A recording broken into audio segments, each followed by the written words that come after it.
approximately 27 million people around the world being trafficked annually. Not just something that happens over there in Asia or Africa or third world countries, but the fact that it's a problem in the United States.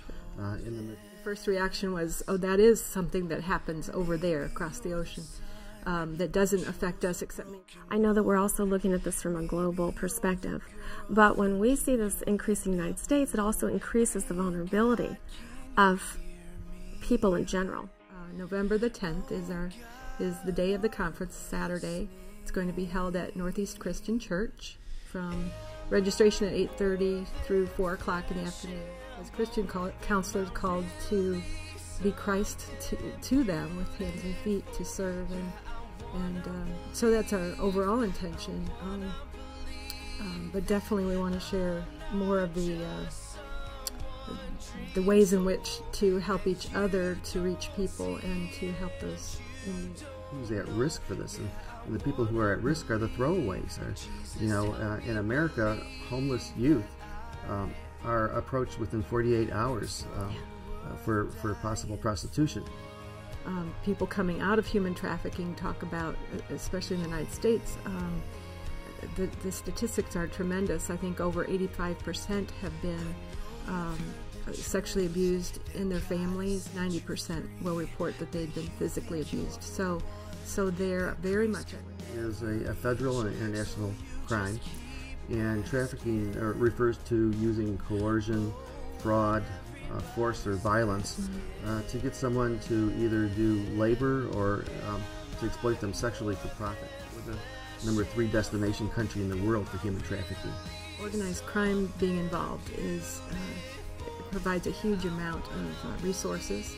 It's a huge money maker for organized crime, $32 billion. The relationship is so important there, which means that if you're trafficked, you're not just broken off from your immediate family. You're broken off from the village and then the larger country, and it's a real loss. They're either stolen or sold into bondage. They're then isolated for a number of years, fed drugs. The owner, it's a horrible word, is usually the one that teaches them the ways of sex, and then they're exploited 5 to 8 times a day. Talking to these 2 9-year-old girls who were just terrific, and they were showing me their little outfits, and they were getting ready to go to the public school. And when they left, then I was told that they were both HIV positive. In that country, the myth is that if you have AIDS, the way to get cured is to have sex with a virgin. You had the women who had been there for 6, 7 years, who had gotten rid of their abusive boyfriends, had reconnected with their families, who were parents and had regular jobs. The road to Emmaus is, Jesus walked alongside, and I think that's what we're called to do. Factor involved in working with men involved in prostitution, and that disappears as soon as you meet the men, and you see your brothers there, and you realize that I can focus on what they're doing, or I can focus on this worst sin, which is why they had to do it in the first place. That spirit of collaboration and knowing that we don't have to have all the answers, we can't, is really important. We don't have to compete with each other.